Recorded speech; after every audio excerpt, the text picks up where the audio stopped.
Big boss షోను ban చేయాలని చెప్పి ఈ సందర్భంగా తెలియజేస్తున్నాము. దానికి కారణాలు ఏంటంటే బిగ్ బాస్ షో లోపల ఒక 10 మంది మహిళలు 10 మంది పురుషులు ఒకే బెడ్రూమ్ లోపల పడుకోవడం, ఒక హేయకరమైన నీచకరమైనటువంటి ప్రవర్తనతో వాళ్ళందరూ ప్రవర్తించడం, ఇది ఒక సమాజానికి చాలా నీచమైన సందేశాన్ని ఇస్తున్నటువంటి సందేశం. దీని ద్వారా బిగ్ బాస్ షో ఎక్కువ ప్రచారం పొంది ఎక్కువ ఇదవుతుందని అనుకుంటున్నారు. కానీ ప్రజల లోపల ఇది చూసిన ప్రతి ఒక్కరు కూడా ఈ సమాజానికి బిగ్ బాస్ షో ఏం తెలియజేస్తుందో అది మాత్రమే గుర్తిస్తున్నారు. మీరు ఓటింగ్ ద్వారా బిగ్ బాస్కి ఇన్ని ఓట్లు వస్తున్నాయి కాదు, ఒక్కసారి సమాజం లోపల దీని మీద ఎటువంటి మీ ఆలోచన కూడా మీరు ఆ ఓటింగ్ తీసుకుంటే దాని ప్రజలే చెప్తారు దాని గురించి.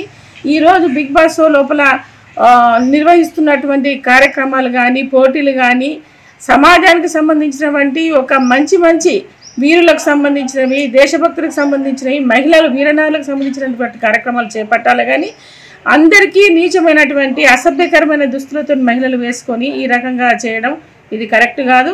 వెంటనే బిగ్ బాస్ షోను బ్యాన్ చేయాలి. మా టీవీలో బిగ్ బాస్ అనేటువంటి కార్యక్రమం వస్తుంది. ఈ బిగ్ బాస్ అనేటువంటి కార్యక్రమం ఏదైతే ఉందో సమాజానికి ఏమి అందించాలి హిందూ బంధువులకు అనేటువంటిది ఈ కార్యక్రమాన్ని నిర్వహిస్తున్నారో నిర్వాహకులు అర్థం కావట్లేదు.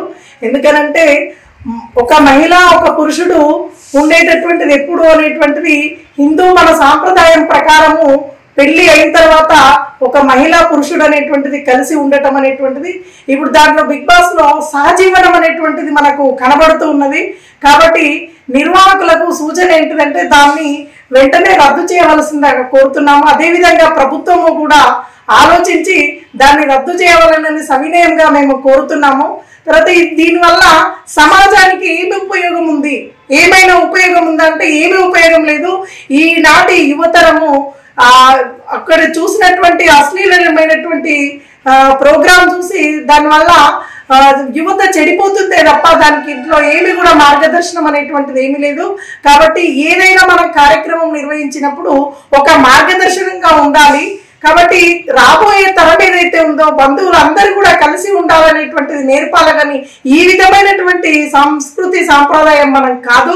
కాబట్టి మన ధర్మాన్ని మనం కాపాడే విషయంలో మనం ప్రజలకు మన నుంచి ఒక మాట వచ్చినా కానీ ఒకటి ఏదైనా పనిచేస్తున్నప్పుడు కానీ దాంట్లో ఒక మంచి అనేటువంటిది సమాజం స్వీకరించేటువంటి స్థితిలో ఉండాలి. కాబట్టి దానికోసం అని చెప్పేసి మేము ప్రభుత్వాన్ని కూడా సవినయంగా కోరుతున్నాం.